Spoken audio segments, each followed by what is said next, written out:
tous, c'est Pierre-Alexandre pour Technoïd. Aujourd'hui, on va tester le Huawei P8 Lite.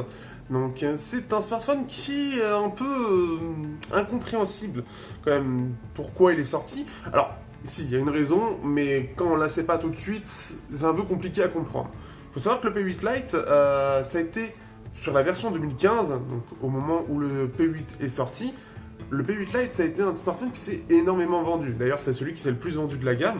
Et en fait, Huawei a envie de réitérer ce même succès, et ça a l'air d'être le cas d'ailleurs, avec ce P8 Lite version 2017.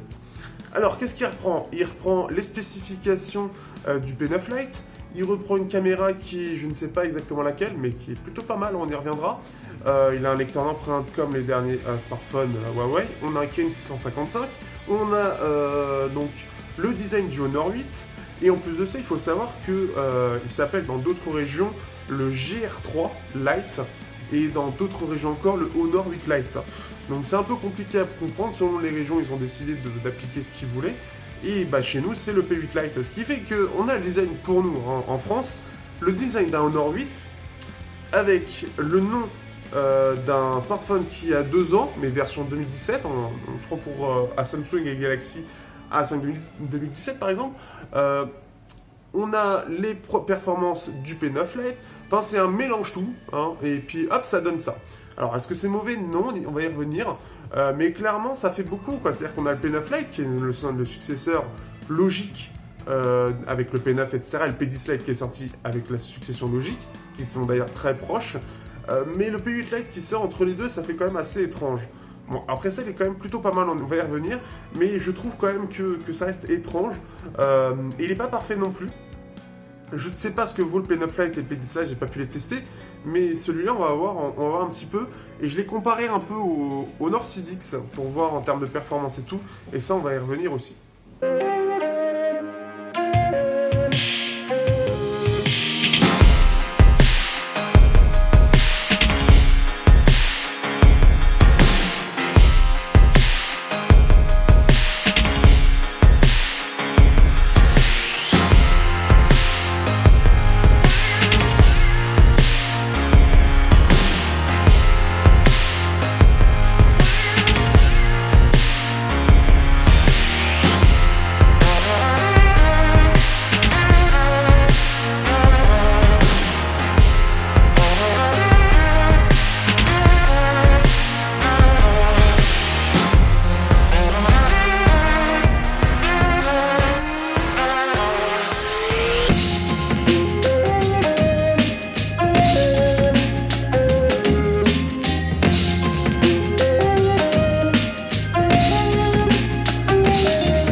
Au niveau du design, donc là, on est sur un design qu'on connaît bien, puisque ça rappelle fortement le Honor 8, hein, ça je pense que vous le voyez très bien, mais en version un peu plus cheap. Donc on va faire un peu le tour du propriétaire. Tout d'abord, on a le haut-parleur qui est ici, on a ici le capteur frontal, on a une lettre de notification qui est ici, et ici on devrait avoir par ici ou par ici les capteurs de luminosité et de proximité, mais je ne les vois pas. On a l'écran de 5 pouces, on a Huawei qui est en bas. Au dos, ensuite, on a le lecteur d'empreintes, on a le capteur photo et le flash, donc disposé vraiment comme le Honor 8. En haut, nous avons l'appli jack avec le micro secondaire. Sur le côté droit, nous avons la touche power avec le bouton volume plus et moins. Et nous avons ici le haut-parleur, l'USB-B et pas de type C malheureusement. Et ici, le micro, on n'est pas sur du double haut-parleur. Et pour terminer, on a la SIM qui est ici, en fait, donc c'est soit dual SIM, soit donc du SIM plus carte SD. Donc voilà un petit peu quand on fait le tour du propriétaire. Alors, je vais pas forcément m'étaler beaucoup dessus. Globalement, on est sur le même design que l'Honor 8 sans le double capteur qu'on peut voir ici. On a quelque chose qui est assez compact, en 5 pouces, ça reste correct. Il est assez léger aussi et assez fin. Globalement, si on compare par exemple à l'Idol 4S que j'ai ici, qui est aussi réputé plutôt fin, voilà ce que ça donne. Donc ce qui fait qu'il est dans la bonne moyenne. Donc ça c'est plutôt cool. Ensuite, qu'est-ce que je peux dire exactement? Bah, en soi, voilà, c'est-à-dire que c'est pas c'est-à-dire que là, ce qui est bien, c'est que ça change de ce qu'on a habituellement sur ces segments de prix, c'est-à-dire des smartphones en métal. Là, on est sur un smartphone qui, lui, n'est pas en métal et qui même change un peu de ce que montre Huawei, qui, lui, est très métal, même au nord dans le bas de gamme, parce que c'est plus facile. Ici, on a un smartphone en verre, ce qui fait que ça contraste beaucoup et c'est plus joli en général. Euh, Par contre, moi, le souci que j'ai sur ce design, c'est cette tranche en plastique. Alors déjà, on a un espèce de chanfrein pour arrondir. Donc, j'aimerais bien le montrer. Ici, on le voit un petit peu. On le voit ici, en fait. On voit cette bande ici, qui est juste là, là où j'ai mon ongle. Et je trouve que, en fait, ça lui fait pas vraiment du bien, en fait. Parce qu'en main, on n'a pas quelque chose de très très rond. Donc, soit ça a été mal fait, soit je ne sais pas, mais c'est pas extraordinaire. Donc ça, c'est la petite chose. Par contre, et l'autre chose, c'est le fait qu'elles sont en plastique. Je trouve ça dommage. Pourquoi Alors, ça reprend un petit peu l'idée du P8 Lite où la tranche était aussi en plastique pour le coup.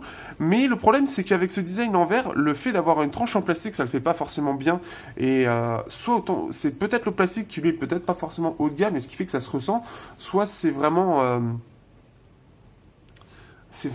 comment le fait d'avoir le verre qui fait que le plastique, je trouve, a plus de mal à passer qu'ailleurs.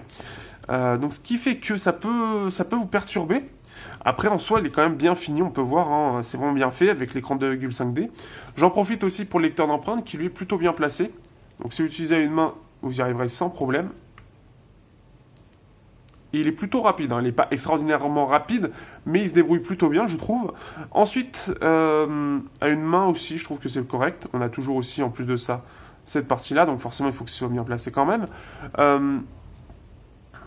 Après, qu'est-ce que je peux dire d'autre Oui, aussi, la même chose que l'Honor 8, comme c'est toute une dalle en verre, ici, si vous cassez la vitre en verre, comme ce qui m'est arrivé moi avec mon Honor 8, si vous cassez en haut, ça risque d'être devant l'objectif.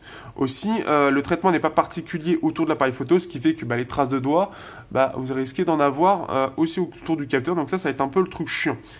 Donc ça, c'est vraiment les petites choses à retenir.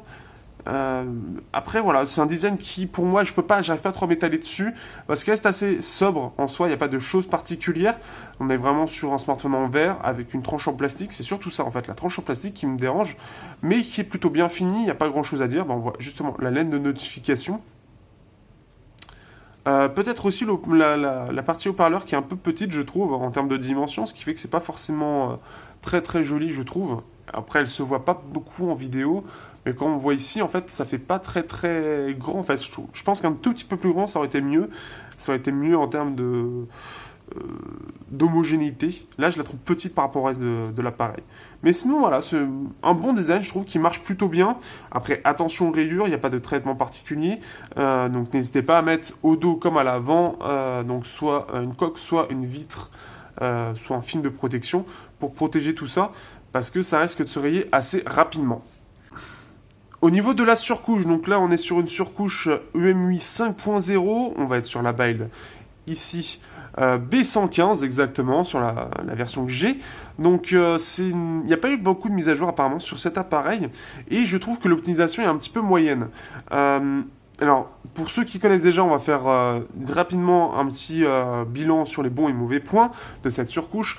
Globalement, elle manque un peu d'optimisation dans le sens où dès que vous allez avoir une utilisation, c'est-à-dire que je vais lancer Twitter, puis je vais lancer Facebook, puis je vais revenir sur Twitter, puis je vais avoir Messenger, etc., etc. Dès que ça va s'enchaîner assez vite, en fait, le problème, c'est qu'il va vraiment commencer à avoir des gros ralentissements. Par exemple, les problèmes que j'avais, moi, c'était que je naviguais un peu entre toutes ces applications que vous voyez là, surtout Twitter, Facebook, Telegram, Discord aussi, YouTube Studio, Messenger forcément.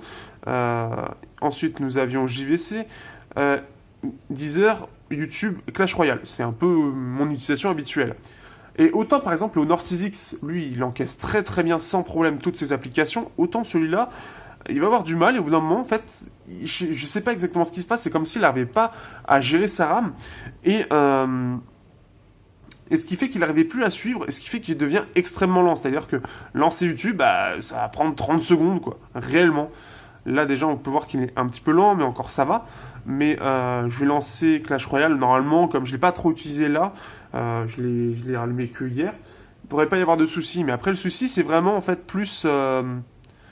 Hop, on s'en fout. On va voir juste un petit peu. Là, vous voyez, par exemple, c'est pas extrêmement fluide. En jeu, c'est pas non plus très fluide, d'ailleurs, j'ai remarqué, on y reviendra. Mais pour tout ce qui est, justement, Clash Royale ou d'autres jeux, bah, par rapport au 6X, c'est moins bien. Là aussi, on y reviendra pour l'écran, mais on peut voir les tons clairs qui est ici. On y revient, on va voir ici. Donc là, ça enchaîne plutôt bien. Et ce qui fait que parfois, en fait, ça, là, c'est l'utilisation normale. Mais parfois, il va vraiment galérer. Dans le sens où il va vraiment pas arriver à suivre ce qu'on va lui demander. Et puis, bah, pour relancer Twitter, bah, il va prendre réellement 10 à 15 à 20 secondes. Enfin, j'étais vraiment... je vous conseille de regarder, je fais vraiment un vrai retour par rapport à ça sur la prise en main, qui date un petit peu aujourd'hui. Enfin, pour moi, au moment où je l'ai tourné. Hein.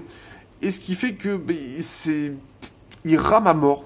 Et en fait, il faut le redémarrer pour qu'il rame plus, ou il faut tout supprimer. Et le mieux, c'est même de le redémarrer pour qu'il ne rame plus. Donc, c'est là où j'ai un peu de mal.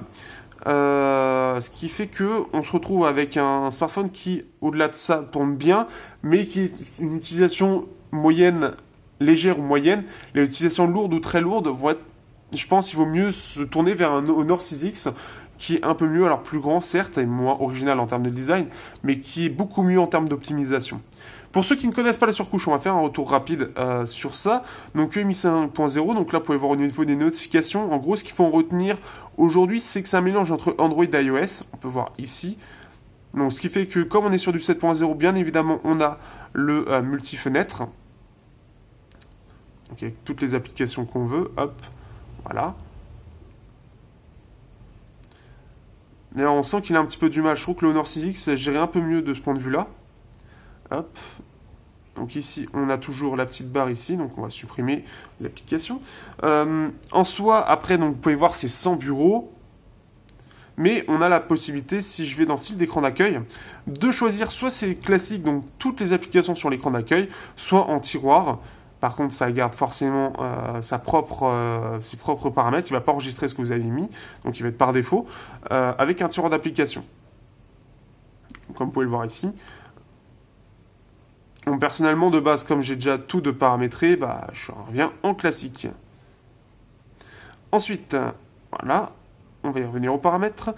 Tant qu'on y est aux paramètres, on a l'affichage toujours avec ce système confort des yeux qui est toujours présent. On peut le voir ici, donc là moins chaud. Par contre, le problème c'est que là-dessus, en fait, on y reviendra sur l'écran, mais c'est pas encore parfait de ce point de vue-là. Il devrait un peu s'améliorer parce que jaune pisse, c'est pas extrêmement agréable. On peut toujours gérer la teinte au niveau des couleurs. Le mieux, là, on est sur un jaune qui est pas extraordinaire. Je pense que le mieux c'est ça. Hop.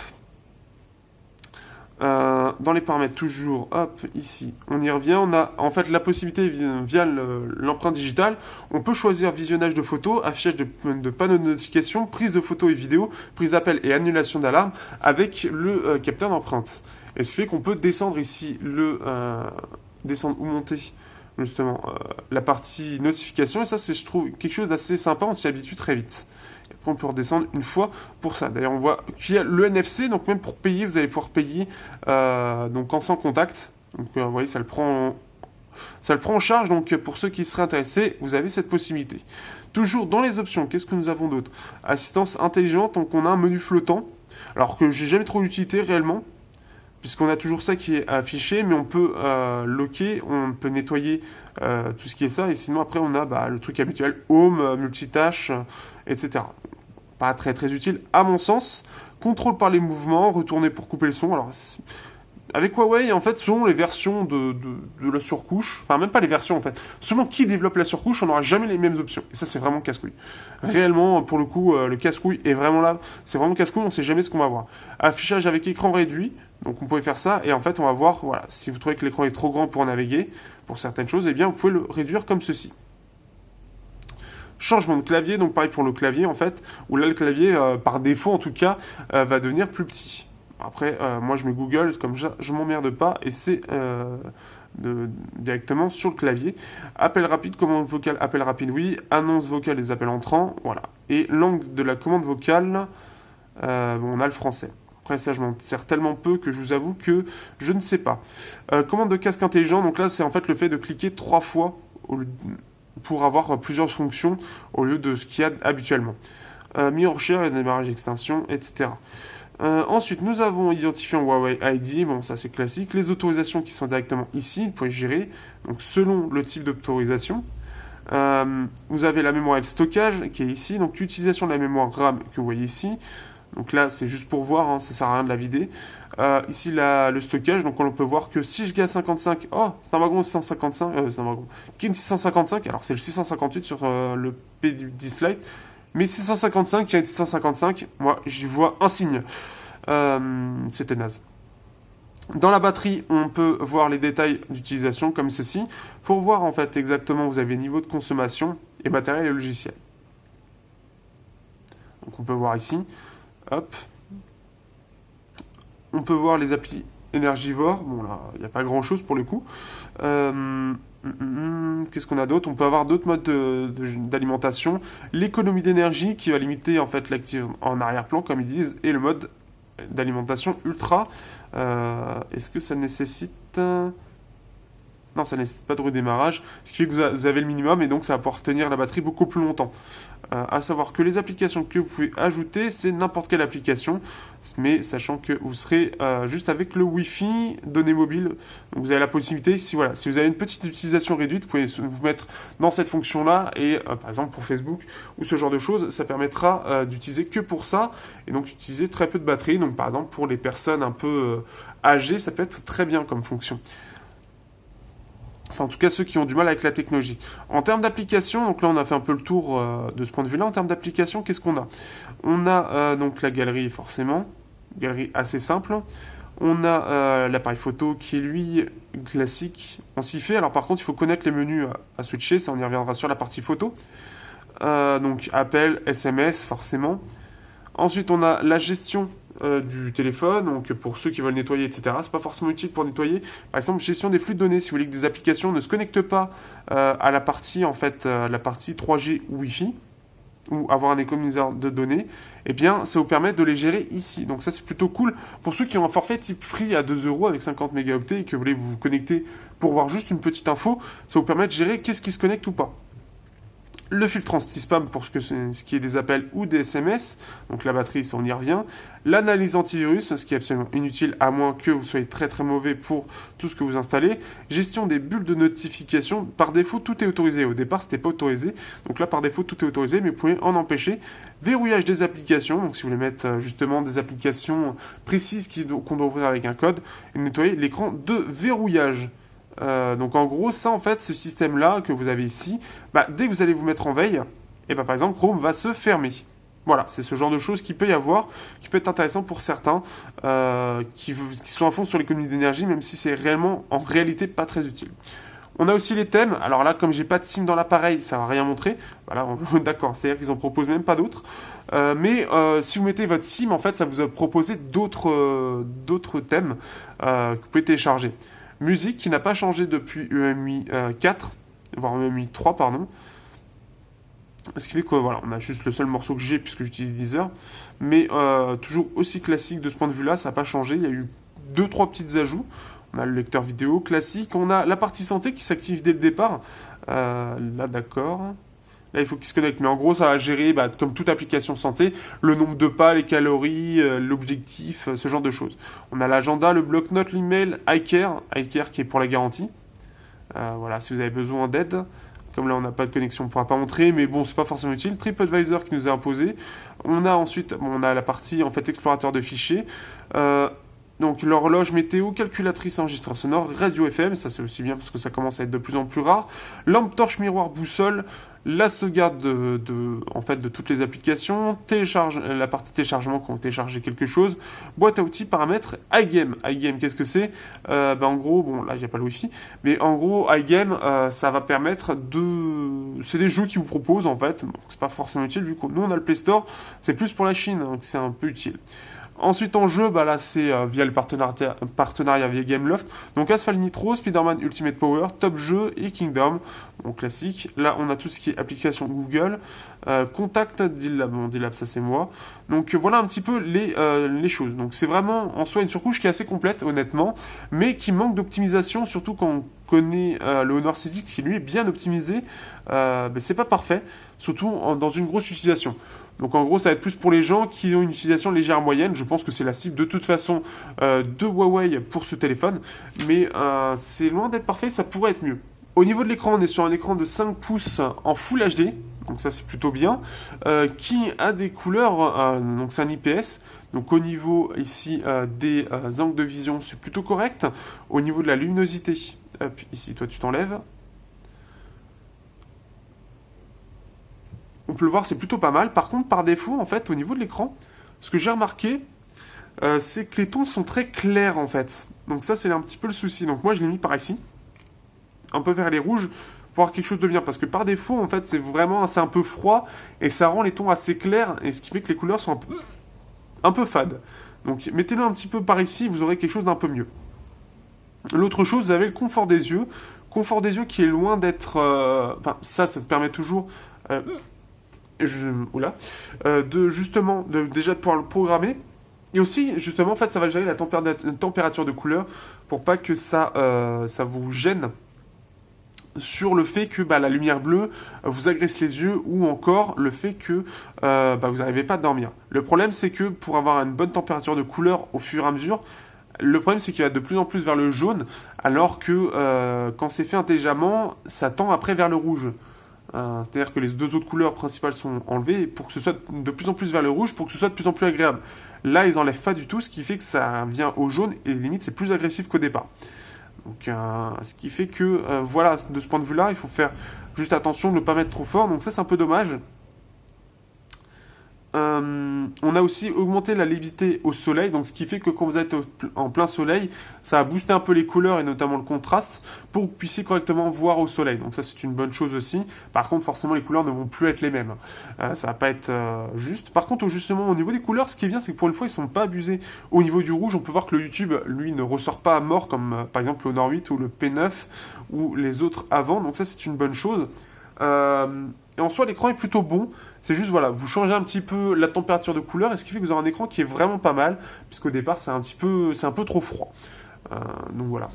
Au niveau du son, en tout cas de la puce son, donc on est sur le Kirin 655 qui en soi ne change pas trop de ce que j'ai eu jusqu'à maintenant. Donc ce qui fait qu'on va avoir les mêmes défauts. Et on l'entend un petit peu là. C'est-à-dire que ça va être une puce son qui est un petit peu basseuse, qui est à peu près la même que celle du Snapdragon 430. Là, on entend surtout, par exemple, les basses. Et alors là, il a un peu du mal à alimenter.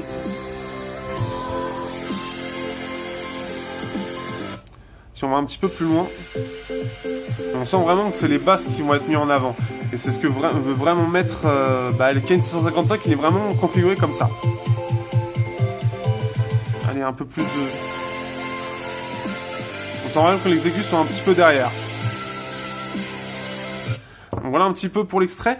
Donc ce qui fait que vraiment, voilà, ce qu'il faut retenir de la puce son du Kirin 655, c'est qu'elle est assez basseuse, elle est même très basseuse, comme le Snapdragon 430 qu'on avait vu avec le Wily Fox, et que même le Honor 6X, etc. sont comme ça.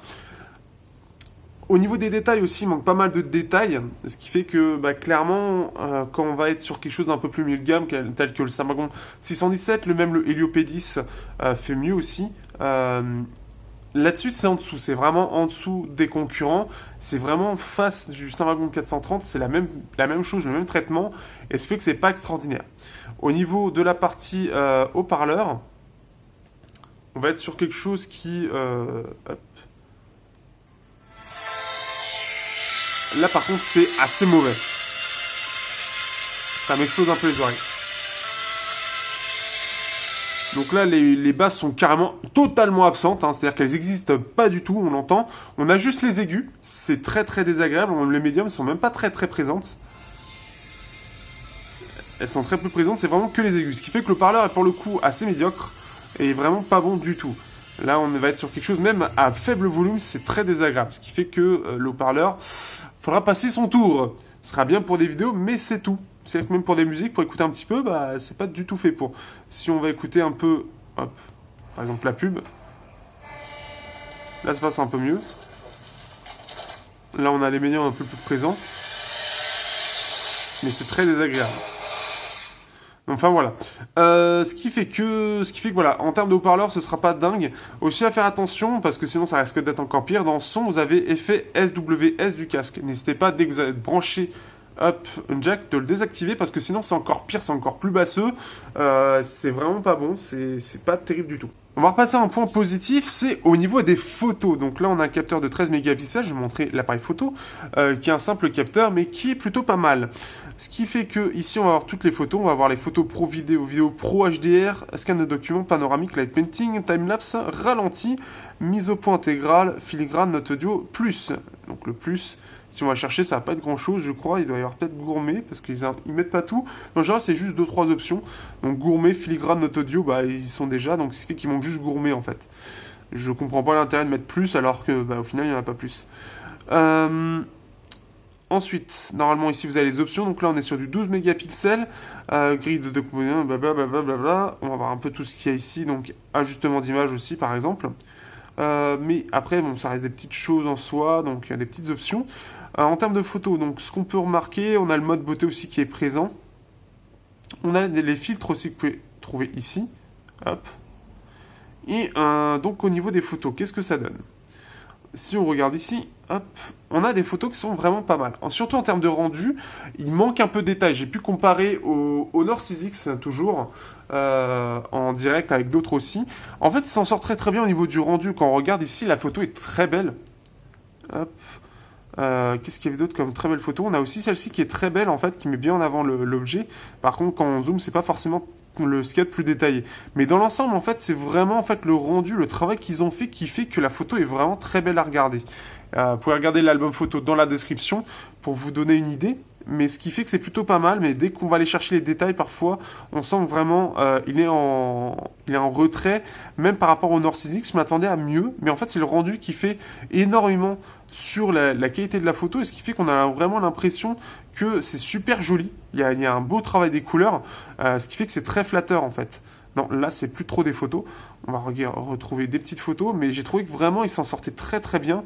On peut en retrouver, j'avais fait une autre photo. Elles sont où ? Merde, elles sont plus là. Bon, j'ai celle-ci. Mais ce qui fait qu'elles étaient vraiment pas mal. Je retrouverai, il faudrait que je retrouve sur Google Photos, mais ça risque d'être compliqué. Ces photos-là. Mais on peut voir vraiment, en fait, rien que cette photo-là, je la trouve très jolie. Et pourtant, c'est pas la plus détaillée. On peut voir même ici le post-traitement autour de la feuille, qui est justement qui met en avant le sujet. Ce qui fait que voilà, on peut faire de très très belles photos. Forcément, on n'a pas de stabilisateur derrière, donc si je vais ici, alors est-ce qu'il va peut-être me le retrouver ? Non, là, je l'ai pas du tout. C'est assez étonnant.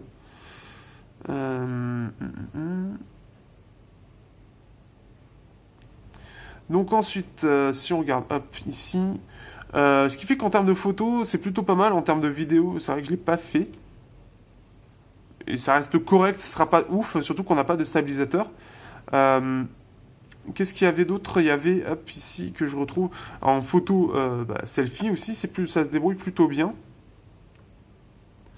Hop, ici, on peut le voir. On peut le voir avec mes super cheveux. Donc là, on est sur quelque chose de plutôt pas mal. On a pas mal de détails. On peut voir sur la barbe, au niveau des poils, c'est plutôt pas mal. Ce qui fait que, clairement, il se débrouille vraiment bien. Au niveau des couleurs, il est bon aussi. Il prend la photo rapidement. Ce qui fait que non, pas mal du tout au niveau du selfie. Donc ceux qui sont un peu fans de selfie devraient beaucoup aimer ce Huawei qui s'en sort vraiment bien pour le coup. Au niveau de l'autonomie, donc là sur l'autonomie YouTube donc, que je fais habituellement, donc luminosité à 100%, la synchronisation qui reste activée en fond et pas de son. Donc sur YouTube en 1080p, on arrive à une autonomie de 5h50, ce qui est plutôt pas mal. Et au niveau de l'autonomie, elle est où ? Elle est là. Au niveau de l'autonomie vraiment en utilisation, il me restait 4%, sachant qu'il s'éteint à 3% de toute façon. On est à 6 heures écran allumé, ce qui est plutôt pas mal. On est sur une bonne autonomie, un peu moins bonne, je trouve aussi, que le Honor 6X qui fait un peu mieux. Mais on est sur quelque chose qui se défend bien, donc pareil, donc avec un mélange 4G, Wi-Fi, un peu de jeu, un peu de tout. Donc ce qui fait que ça c'est plutôt une bonne autonomie avec les 3000 mAh qu'il a. Donc là-dessus, pas de souci à se faire, vous tiendrez largement la journée. Pour les plus... ceux qui utilisent normalement, il n'y aura pas de souci particulier, donc ce qui fait que c'est plutôt bien. on est sur une autonomie qui est vraiment pas mal. Qu'est-ce que je peux dire de plus? Mais sinon, voilà, l'autonomie est vraiment bien. Je pense qu'elle peut être un peu mieux. Le Honor 6X, lui, faisait plus 7 heures écran allumé, ce qui fait qu'il tenait vraiment mieux. Donc, pareil, un petit souci d'optimisation. Je pense que ça pourrait être fait, mais pas sûr que ce soit fait. Après, voilà, 6 heures, c'est déjà très, très bien comme autonomie. Au niveau des benchmarks, donc là on se retrouve avec un Kirin 655, donc c'est un octo-cœur en Cortex A53, donc c'est 2 fois 4 cœurs, donc 4 cœurs à 2 GHz et 4 à 1,7, et on se retrouve avec ce score. Il est gravé en 16 nanomètres, mais on voit que les scores n'est quand même pas très très élevés, on fait 816 et 3400, donc en gros on est équivalent en multicœur, si on regarde, donc en gros on est un peu en dessous du Snapdragon 820, on est moins bon qu'un Snapdragon 625, on est moins bon que le Helio P20 aussi. On est aux alentours du Helio P10, c'est un petit peu plus que le Helio P10, c'est un peu mieux que le Snapdragon 810. Donc ce qui fait que c'est un score qui n'est pas exceptionnel, qui est un peu entre les deux générations des octocœurs, la génération 28 nanomètres, donc les Helio P10, Snapdragon 615, 616, 617, ce type-là, quoique ceux-là ils sont un petit peu plus bas, mais par exemple surtout le Helio P10, en termes de concurrence, et le Snapdragon, la partie 14 nanomètres plutôt, Snapdragon 625 et le Helio P20, qui eux font près de 4000 de score, ce qui fait qu'on est entre les deux, c'est un score un peu bâtard pour le coup, mais qui en soi, ça reste un assez bon score qui est dans la moyenne. On peut voir le Snapdragon 820, lui, fait à peu près autant sur des 5 pouces. Après, en termes de comportement, il n'y a pas de souci à déplorer par rapport à ça. Comme je l'ai dit, c'est surtout sur la surcouche sur cet appareil. Mais des différents appareils que j'ai eu avec ce processeur, il n'y a jamais eu de problème particulier.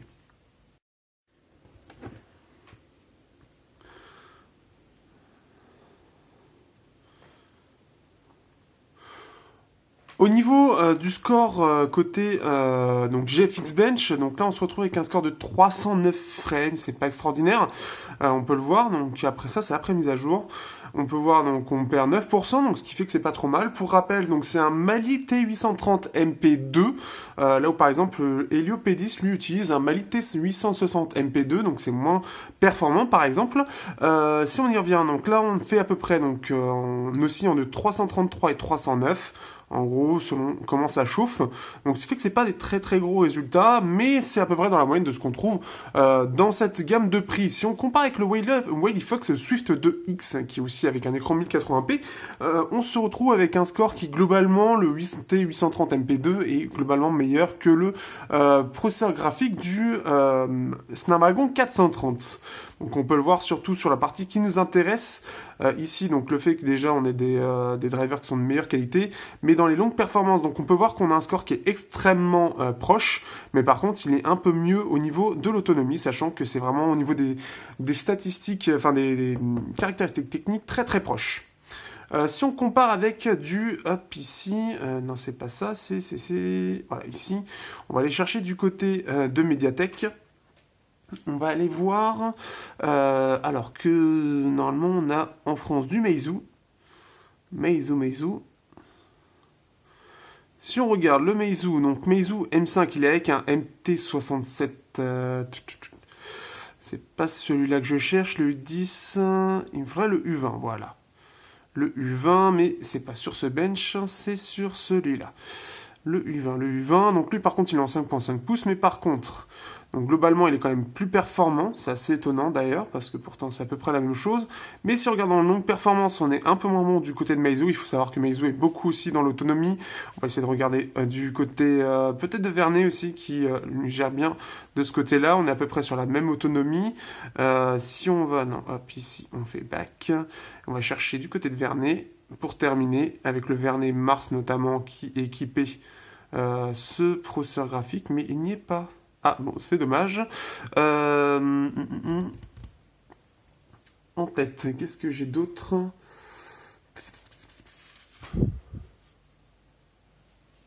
Nous avons aussi Oppo. Tiens, Oppo. Alors, c'est pas celui-là, c'est le R9. Qui est avec le Helio P10 aussi, et est-ce qu'il a ça? Voilà, c'est parfait. Donc lui, il est moins bon après cette 5.1, ce qui fait que globalement, il est plutôt pas mal. En termes de jeu, par contre, en réalité, on y reviendra, c'est pas forcément extraordinaire. Au niveau des jeux, donc là, on est sur donc un un petit processeur hein, pour le coup qui en benchmark en tout cas sur GFX Ben s'en sort plutôt bien. Par contre à voir en jeu, c'est surtout ça en fait là où il faut voir.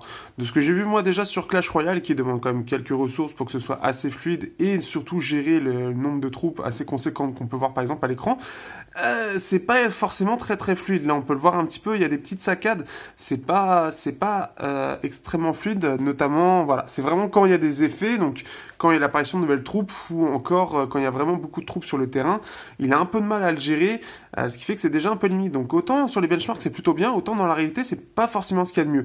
Après je pense surtout c'est pas dû en fait, en soi le processeur le gère bien, mais c'est plus du côté de l'optimisation qui a un problème, parce que autant le Honor CZ lui gérait plutôt bien, il était fluide dans toutes circonstances, si vous regardez le test. Par contre lui...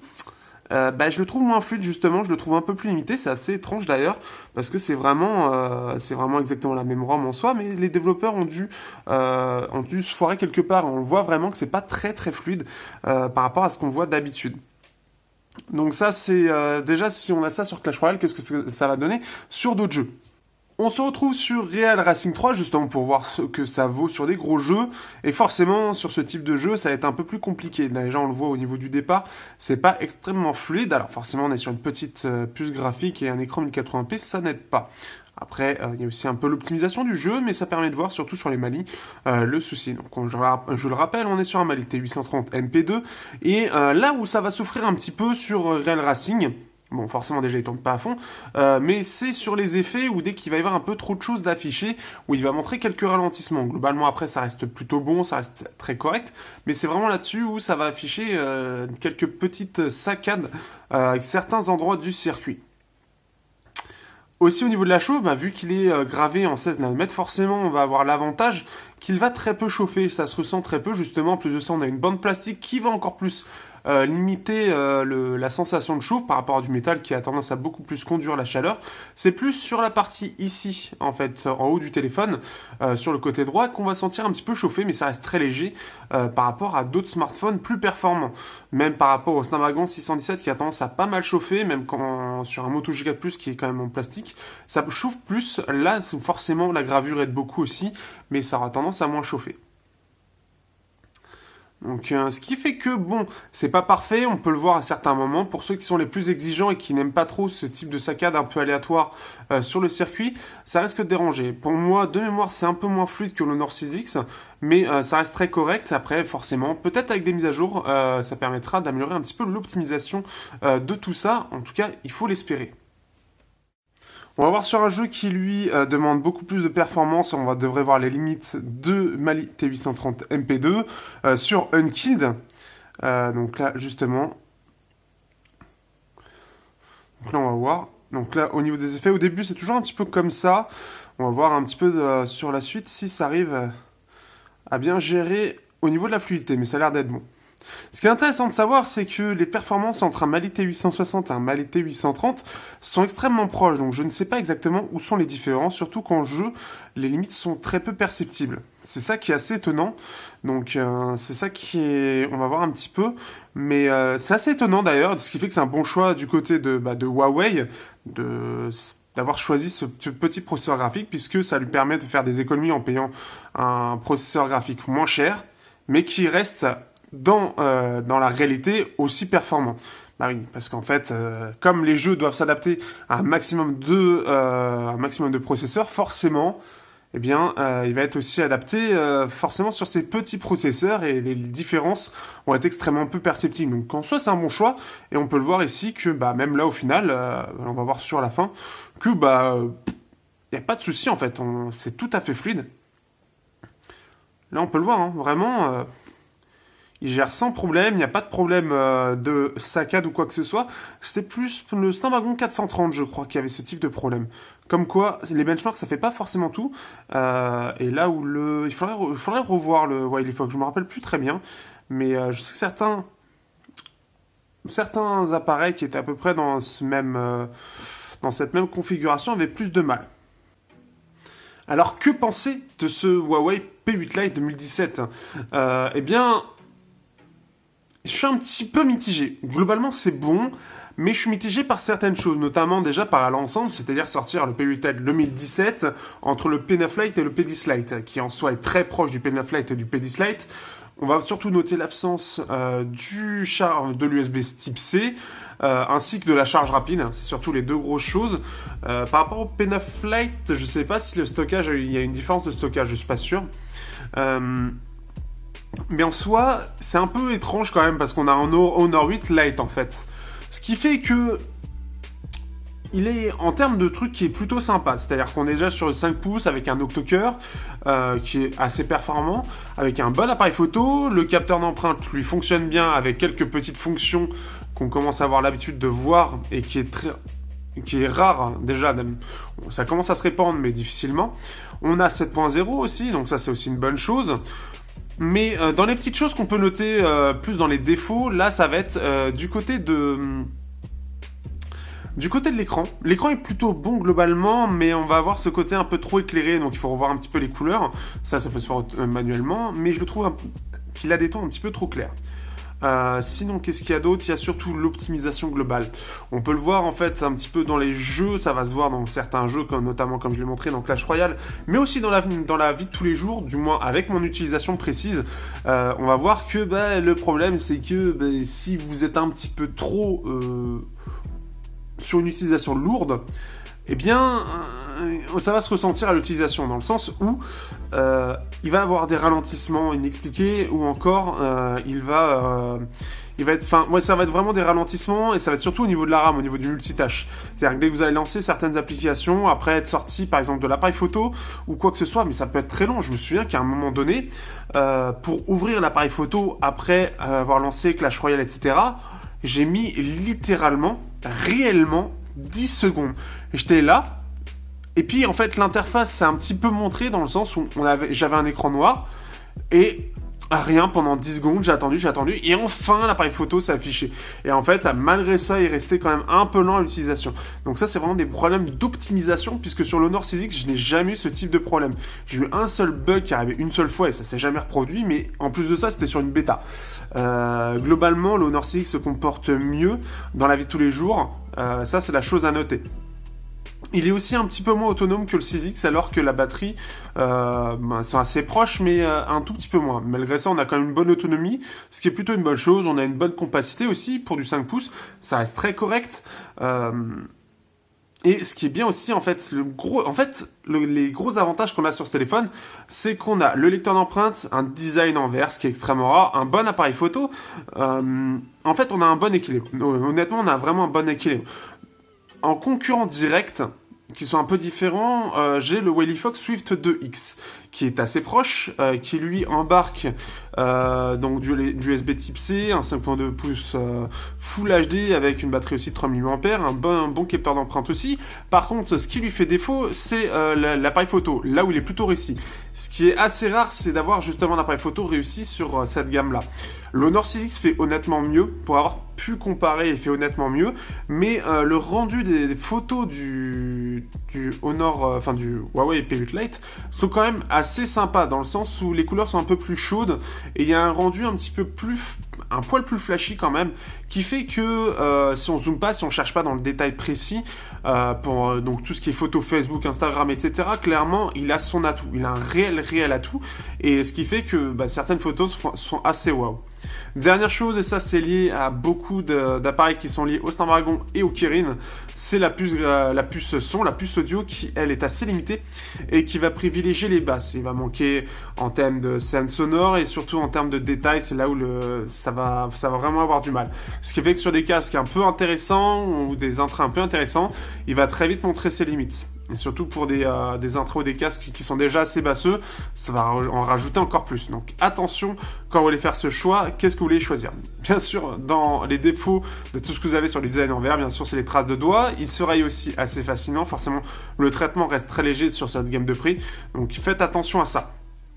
Après, honnêtement, pour le prix, pour 200-250 euros, il est intéressant, comme j'ai dit, hein, je le répète, mais vraiment ce côté compact en verre, avec le bon appareil photo, avec le lecteur d'empreinte, parce que ça reste, maintenant ça devient quelque chose d'un peu normal aujourd'hui, avec quand même un écran qui est en Full HD en 5 pouces, c'est quand même aussi sympa.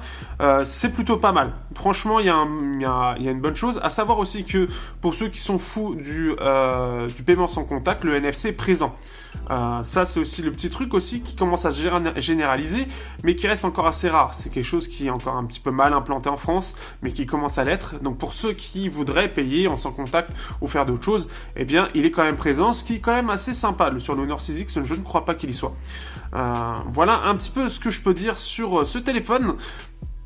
Alors honnêtement, personnellement, il m'a pas forcément plu pour les points, notamment au niveau de l'optimisation, au niveau de l'usage lourd, mais en termes de photos et sur une utilisation, pour moi, en fait, il est vraiment destiné à des gens, plus des jeunes, ou des gens en tout cas qui ont une utilisation assez légère, voire un peu moyenne de leur téléphone, quelque chose qui est pas lourd, et qui cherchent à avoir une bonne caméra, que ce soit avant ou arrière, pour tout ce qui est Snapchat, etc. Le but étant vraiment de jouer un peu sur le côté lifestyle, sur les gens qui sont vraiment lifestyle, les petites photos pour tout ce qui est mangé, etc. Au jour le jour, tout en ayant un appareil qui soit assez joli, assez design et qui change un peu de tout ce qu'on a en métal ou en plastique dans cette gamme-là. Tout en ayant des performances qui restent honnêtes. C'est vraiment comme ça que je le vois, ce téléphone-là. Par contre, le comparer au P9 Lite, c'est un peu compliqué. Je vous avoue que je sais pas forcément, mais il a son atout, notamment, comme je l'ai dit, l'appareil photo. Même par rapport au P9 Lite, c'est vraiment là où il peut se démarquer. Mais il est vraiment très intéressant. Donc, pour moi, c'est un bon successeur du P8 Lite, premier du nom de 2015. Pas forcément dans le design, mais dans la philosophie du P8 Lite, c'est-à-dire le côté design, le côté photo, avec maintenant l'ajout surtout de l'autonomie qui ne suivait pas sur cet ancien modèle, et les performances qui étaient aussi honnêtes. Donc ça c'est plutôt cool, donc sur ce je vous dis à bientôt pour un prochain test. N'hésitez pas à liker, partager ou demander plus d'informations sur ce téléphone, j'hésiterai pas, si possible, à vous répondre. Sur ce, à bientôt.